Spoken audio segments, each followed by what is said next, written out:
Hello बच्चों, आज हम क्लास 5 का चैप्टर 9 पढ़ेंगे जिसमें समरकंद के बारे में है। समरकंद एक बहुत खूबसूरत शहर है और जो यहाँ आप चित्र देख रहे हैं ताशकंद के इस पास है, ताशकंद में ही है।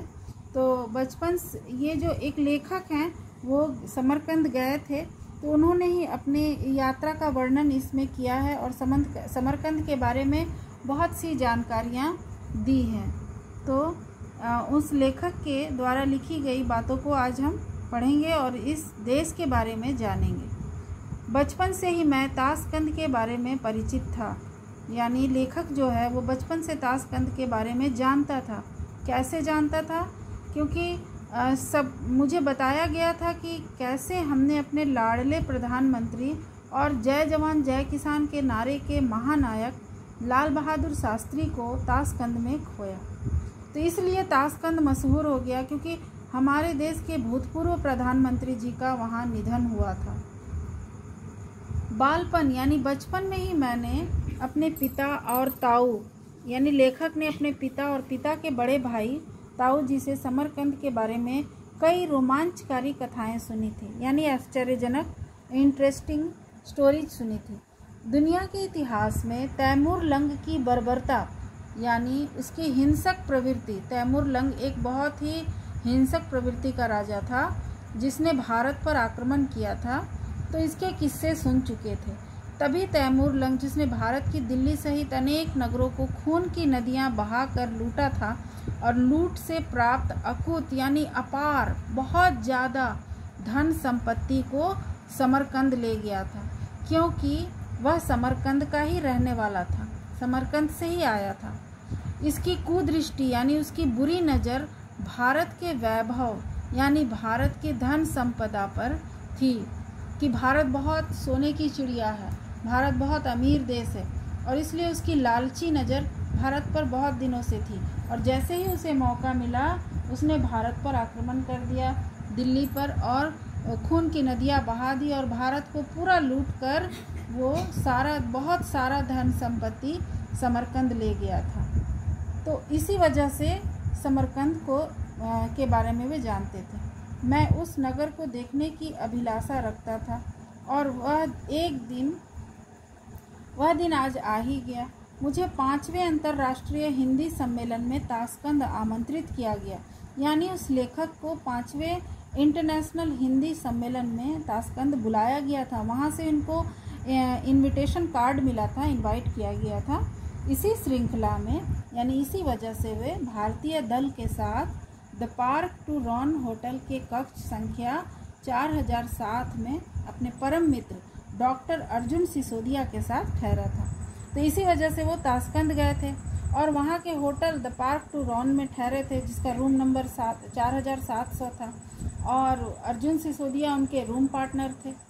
हमने ताशकंद शहर को जी भर कर देख लिया था। ताशकंद शहर उन्होंने घूम भी लिया था। ये देख रहे हैं आप ताशकंद शहर का चित्र, कितनी खूबसूरत दिख रही है।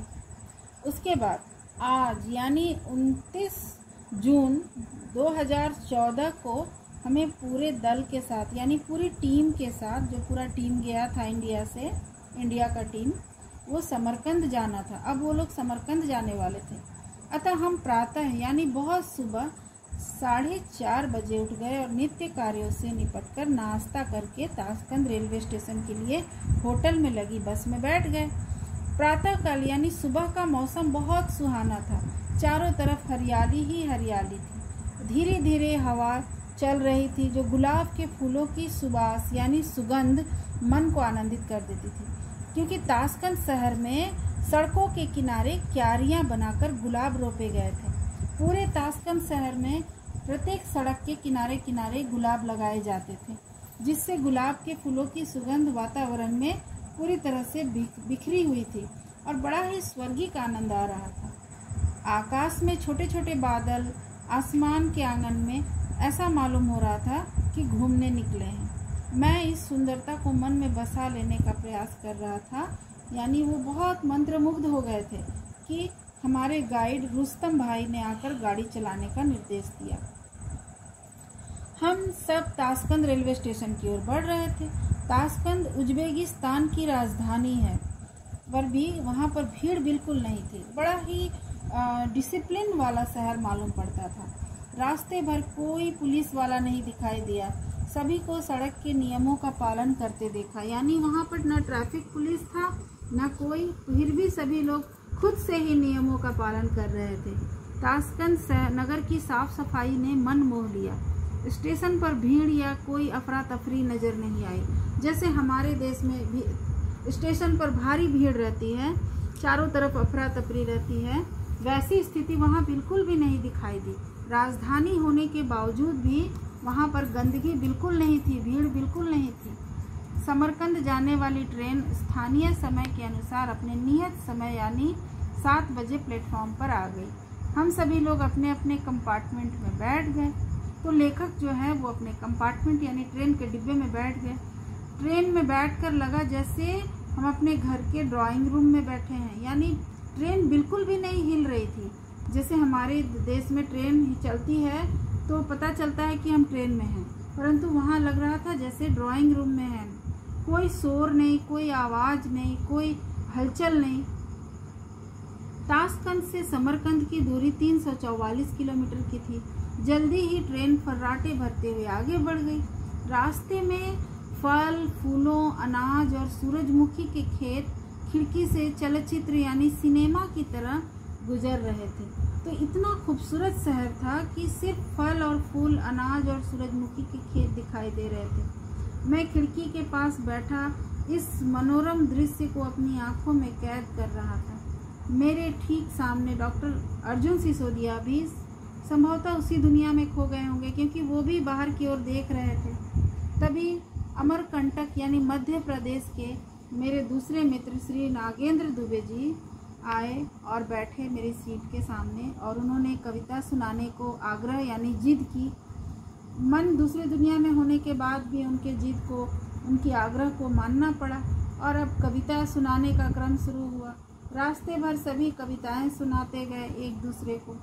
अर्जुन सिसोदिया और लेखक ने बहुत सारी कविताएं सुनाई। दूसरे साथी और डिब्बे के कंडक्टर व उज़्बेकी रेलवे की एक महिला कर्मचारी भी उनकी कविताओं और गीतों का आनंद ले रहे थे, क्योंकि वो भले ही भाषा न समझ पाएं, परंतु उन्हें बहुत आनंद आ रहा था।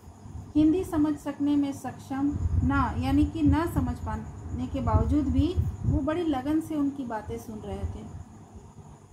2 घंटे बाद गुलिस्तान नगर रेलवे स्टेशन पर गाड़ी थोड़ी देर के लिए रुकी। इसके बाद गाड़ी केवल एक स्थान पर रुकी। फिर स्थानीय समय अनुसार यानी ठीक 11 बजे लेखक समरकंद रेलवे स्टेशन पर उतर गए। वहाँ पर पाकिस्तानी लेखिकाओं का एक दल मिला। उन्होंने हमें पहचान कर हमारा कुशल क्षेम पूछा, यानी लेखक से उनका हाल चाल पूछा, और जो फॉर्मेलिटीज़ थी, औपचारिकता वाली बातें हुई। फिर वो लोग समरकंद रेलवे स्टेशन से बाहर आए। पूरा स्टेशन स्वच्छता से दमक रहा था, और मतलब पूरी तरफ स्वच्छता थी। कहीं कोई दाग धब्बा, पान का पीक या गंदगी या कागज़ के टुकड़े बिखरे हुए नहीं थे, जैसे हमारे यहाँ स्टेशन पर होता है। कहीं भीड़ नहीं थी, चारों तरफ साफ सफाई, और उनकी स्थानीय भाषा में वहाँ पर वागजोल लिखा हुआ था। स्टेशन को वहाँ वागजोल कहते हैं। समरकंद उज़्बेकिस्तान का दूसरा सबसे बड़ा नगर है।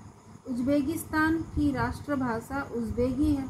रूसी भाषा वहाँ की द्वितीय भाषा के रूप में सम्मानित है, परंतु समरकंद में ताजिक भाषा भी बोली जाती है। उज़्बेकिस्तान में शिया और सुन्नी दोनों मुसलमान रहते हैं। शियाओं की संख्या बहुत कम है। दोनों वर्ग बहुत प्रेम से रहते हैं। समरकंद विश्व का प्राचीन शहर है, यानी बहुत पुराना शहर है। इसका इतिहास लगभग 2500 वर्ष पुराना है।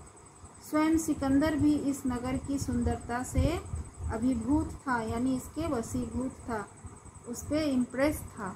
अगर समरकंद में नगर भ्रमण करते हुए हम तैमूर लंग के मकबरे तक पहुँचे, यानी जब वे तैमूर लंग के मकबरे तक पहुँचे, तब वहाँ उनके गाइड रुस्तम ने उनको एक एक चीज़ के बारे में बताया।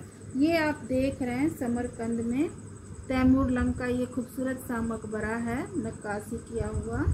तो इसके बारे में रुस्तम गाइड ने उनको बहुत बातें बताई, उनको बताएं कि ये इनका हमारे देश में बहुत सम्मान है। जैसे कि भारत में महाराणा प्रताप का है, उसी प्रकार ये समरकंद के बहुत वीर योद्धा माने जाते थे और इसलिए इनका मकबरा जो है बड़ा सम्माननीय जगह है। छतों और दीवारों पर सोने की नक्काशी बरबस दिखाई पड़ती है। अंदर से ये बहुत भव्य है, बहुत खूबसूरत है और यह मकबरा वास्तुकला का बेजोड़ उदाहरण है। अच्छा, समरकंद में हिंदी और अंग्रेजी समझने वाले न के बराबर हैं। अपनी भाषा और संस्कृति पर उनका बहुत अनुराग है, यानी उनको बहुत अपनी भाषा से प्रेम है, इसीलिए वो दूसरे देश की भाषाओं को ज़्यादा तवज्जो नहीं देते हैं। हमारा जो दोपहर का भोजन था, जब दोपहर हो गया तो वो लोग भोजन करने के लिए मुबारो होटल में गए। वहाँ ठीक 1 बजे पहुँचे। वहाँ पर उज़्बेकी शाकाहारी और मांसाहारी भोजन अलग अलग स्थानों पर परोसा गया ताकि किसी को कोई दिक्कत न हो। और शाकाहारी होने के कारण, लेखक तो शाकाहारी थे, इसीलिए मांस नहीं खाकर वो शाकाहारी भोजन के टेबल पर बैठे। खाने में उनको दाल, चावल, रायता, दही, मक्खन, समोसा, मीठा, सेब, खुमानी, किशमिश, आलू बुखारे, खीरा, प्याज और सलाद और ब्रेड आदि परोसा गया। इतनी चीज़ें उनको दी गई, यानी हमारे देश की तरह वहाँ का भी खान पान है। यहाँ के लोग रात भर मध्यम रोशनी में खूबसूरत पलंग पर बैठकर भोजन करना पसंद करते हैं। हर घर के सामने फलों के अनेक पेड़ देखे जा सकते हैं। मोहल्ले की सड़कों को जाल से पाटकर कई जगह अंगूर की बेलों को लगाया गया है, जिससे सड़क बहुत हरी भरी गुफा की तरह नज़र आती है और इन लोगों के फलों और मेवों के प्रति बहुत लगाव है। यहाँ आप कभी भी फलों को तोड़कर खा सकते हैं, कहीं से भी, किसी की कोई मनाही नहीं है, कोई रोक टोक नहीं है। तैमूर लंग, यहाँ अब हम वो जो लेखक थे तैमूर लंग के प्रपौत्र यानी उनके पोते के पोते उलुग बेग की प्राचीन वेधशाला यानी उनका लैब देखने गए, जहाँ पर खगोलीय पिंडों के बारे में जानकारी हासिल होती है। वह बहुत ही वैज्ञानिक और कला प्रिय शासक था। ग्रह नक्षत्रों की गणना करने के लिए उसने इस वेधशाला का निर्माण करवाया था। उसने विज्ञान की उन्नति के लिए दूसरे देशों से भी विद्वानों को समरकंद नगर बुलाया। तो ये जो उनका प्रपौत्र था वो बहुत वैज्ञानिक टाइप का था, बहुत कला प्रिय था, इसलिए उन्होंने इस क्षेत्र में बहुत कार्य किए। समरकंद बहुत खूबसूरत नगर है। यहाँ के लोग बहुत शांति प्रिय हैं। वहाँ अपराध न के बराबर है। वहाँ की मुद्रा स्यूम है और वहाँ पर बड़ी बड़ी दुकानों में नोट गिनने की मशीन लगी है, क्योंकि वहाँ पर एक पेन भी या एक पानी की बोतल भी अगर आप खरीदें तो कई हजार स्यूम देना पड़ता है। इसलिए लोग बैग भर भर कर नोट ले जाते हैं अगर उनको बाजार करना हो, ढेर सारी चीज़ें खरीदना हो तो। इसके बाद तैमूर वंश की धरोहर कहे जाने वाले रेगिस्तान मदरसे को देखने गए लेखक। रेगिस्तान का अर्थ होता है पढ़ाई का स्थान और पर्शियन भाषा में इसका अर्थ मरुस्थल होता है। यह दुनिया के प्राचीनतम मदरसों में से एक है। मदरसा यानी पढ़ाई का स्थान। प्राचीन काल में यह नगर व्यापार का बहुत बड़ा केंद्र था। आज भी समरकंद नगर अपने सिल्क और कीमती गलीचों और सूखे मेवों के लिए दुनिया भर में जाना जाता है। तो ये सारी वहाँ की खासियत है। और वहाँ का एक बहुत प्रसिद्ध बाज़ार है अफरेसिया बाज़ार, जो बहुत बड़ा है। वहाँ पर बहुत कुछ, वहाँ कपड़ों से लेकर इलेक्ट्रिक का सामान सब कुछ मिलता है। और सबसे ज़्यादा वो फेमस है सूखे मेवों के लिए। वहाँ का बाज़ार बड़ा निराला है, जहाँ तक नज़र जाता है सूखे मेवे ही दिखाई पड़ते हैं और सिर्फ चखने को अगर दिया जाए तो आपके पेट भर जाएंगे। सभी दुकान वाले आपको चखने के लिए काली पीली किशमिश, बादाम, अखरोट, गिरी वगैरह, काजू आदि देंगे। तो वहाँ से लेखक ने भी बहुत कुछ खरीदा, पर ज़्यादा सामान तो हवाई जहाज़ में लाने की अनुमति नहीं थी, इसलिए उन्होंने वज़न के हिसाब से ही खरीदारी की। और एक बात है, वहाँ के लोग भारतीय हिंदी फिल्म कलाकारों का बड़ा सम्मान करते हैं। लोग अपने मोबाइल में हिंदी फिल्म डाउनलोड करके रखते हैं, हिंदी फिल्में देखते हैं और भाषा न जानते हुए भी हिंदी गाने सुनते हैं। यहाँ लोग अमिताभ बच्चन, रेखा, सलमान खान यानी राज कपूर यानी यहाँ के कलाकारों का बड़ा सम्मान करते हैं, उन्हें बहुत प्यार करते हैं। धीरे धीरे शाम ढल चली थी और ताशकंद अपने पड़ाव की ओर लौटना था, इसलिए वो समरकंद में खो जाने के बाद भी वापस लौट आए और 11 बजे ताशकंद पहुंच गए। शरीर बहुत थक गया था पर मन में सारी उमंगें भरी थी और होटल के रूम में आने के बाद भोजन किया और दोनों अपने कक्ष में सोने चले गए।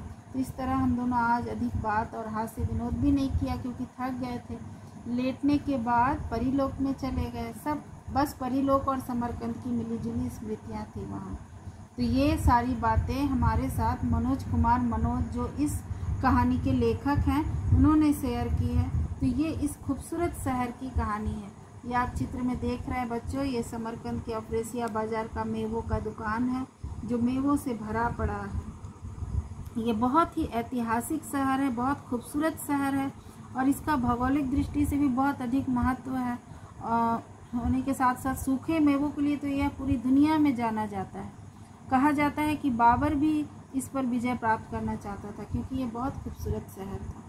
तो ये आज की कहानी थी, इसको आप अच्छे से पढ़ोगे और इसके बाकी एक्सरसाइज ज़रूर करोगे। धन्यवाद।